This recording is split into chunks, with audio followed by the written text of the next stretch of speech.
तो बेल्जियम के world cup exit के बाद ईडन हज़ार्ड की भी स्टेटमेंट आ गई है। उन्होंने बोल दिया है कि वो रिटायर हो गए हैं बेल्जियम के लिए और इंटरनेशनल फुटबॉल अब नहीं खेलेंगे वो। तो एक बार अगर आप स्टेटमेंट पे नज़र डालें वो क्या कह रहे हैं। A page turns today, thank you for your love, thank you for your unparalleled support, thank you for all this happiness shared since 2008. I have decided to put an end to my international career. The succession is ready, I will miss you. The succession is ready. ये बहुत बहुत मतलब ख़राब है अगर आप hazard fan है। जैसे मैं एक बहुत बड़ा हज़ार्ड फ़ैन हूँ, बिकॉज आपको पता है चेल्सी के लिए हज़ार्ड का करियर कैसा रहा। कोई भी चेल्सी फ़ैन अगर अपनी ऑल टाइम बेस्ट चेल्सी 11 बनाता है और उसमें ईडन हज़ार्ड को पिक नहीं करे तो ऐसा हो नहीं सकता। उसके दो ही कारण हो सकते हैं, या तो उनकी कोई पर्सनल वेंडेटा है ईडन हज़ार्ड के साथ, या उन्होंने उनको खेलते नहीं देखा। और अगर आप लास्ट डेकेड में बेस्ट फुटबॉलर्स की बात करते हैं apart from Messi and Ronaldo 2010 से लेके 2019-20 तक, तो हज़ार्ड का नाम डेफिनेटली आएगा उस कॉन्वर्सेशन में, उसमें तो कोई डाउट नहीं है। चेल्सी के लिए हज़ार्ड एक ब्रेथ ऑफ फ्रेश एयर थे। वो कुछ ऐसा लेके आए थे जो हम यूजुअली चेल्सी लाइक साइनिंग से एक्सपेक्ट नहीं करते। एक ऐसा प्लेयर लेफ्ट हैंड साइड पे जो अपने बल पे जब वो चाहे मैच बदल सकता है।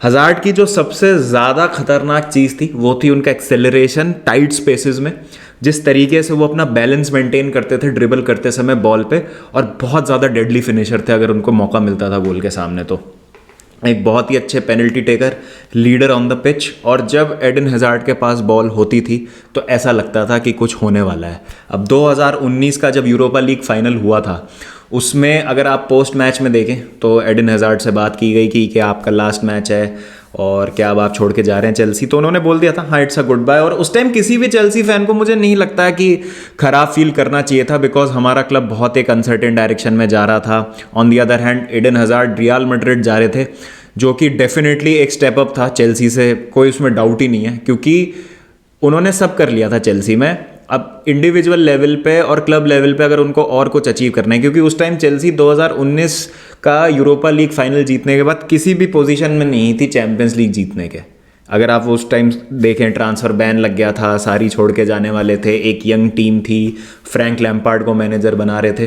तो एडन हज़ार्ड और कितना कैरी करते हैं उन्होंने वो सारी वाले सीज़न पे भी, अगर आपको ध्यान हो 15 गोल्स 15 असिस्ट वाला जो सीज़न था एडन हज़ार्ड का, वो खुद उन्होंने कैरी किया था पूरी टीम को। तो स्टैट वाइज भी अगर आप देखें एक खौफ था उनका फील्ड पे, जिस तरीके से वो टर्न अप होते थे, तो उस सेंस में वो एक सीलिंग रीच कर ली थी उन्होंने चेल्सी में और प्रीमियर लीग में। फिर वो उनको जो मिलना था वो रियल मैड्रिड जाके ही मिलना था, और वहीं से जो है प्रॉब्लम स्टार्ट हुई।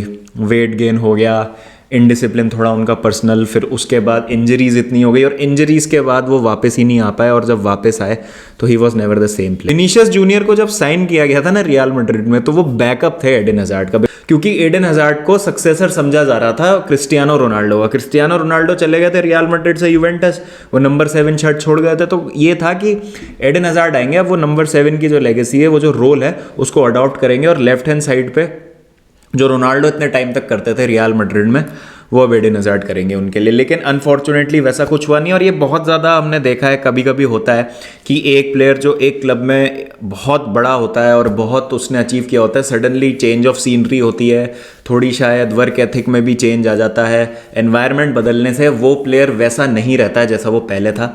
और इंजरीज ने खासा परेशान किया एडन हज़ार्ड को, ये वाली तो बात है, और बहुत दुख होता है उनको देख के रियल मैड्रिड में इस हाल में, क्योंकि यहाँ पे हमको फैक्ट्स फेस करने पड़ेंगे। एडन हज़ार्ड की जो साइनिंग है ना वो सक्सेसफुल नहीं रही है, ये तो आपको मानना पड़ेगा रियल मैड्रिड के लिए। और जितना पैसा खर्च करके रियल मैड्रिड लेके आई थी, आप कह सकते हैं कि इट्स अ फ्लॉप साइनिंग। और मेंटालिटी पे फिर असर भी पड़ा है हज़ार्ड की। He had an elite mentality, और एक स्वैगर था हज़ार्ड में जब वो चेल्सी के लिए खेलते थे, अपनी प्राइम में थे। और कहीं से भी कैसे भी आप कुछ गोल्स देख लीजिए उन्होंने, जो बहुत ही फेमस गोल्स हैं चेल्सी के लिए, जो 2-3 मुझे याद आते हैं। एक तो लिवरपूल के अगेंस्ट जो काराबाओ कप में उन्होंने मारा था, फिर आर्सेनल के अगेंस्ट उन्होंने एक प्रीमियर लीग में मारा था गोल, और फिर वेस्ट हैम के अगेंस्ट उन्होंने मारा। बहुत सारे गोल्स हैं ऐसे जो उन्होंने स्कोर किए, सिंगल हैंडेडली ड्रिबल करके ले जाएंगे, पूरा डिफेंस काट देंगे और गोल स्कोर कर देंगे। तो वो कुछ ऐसा था जो चेल्सी में मैंने बहुत कम देखा है, और इसीलिए I am a huge hazard fan, और इसलिए मुझे उनको देख के दुख भी होता है।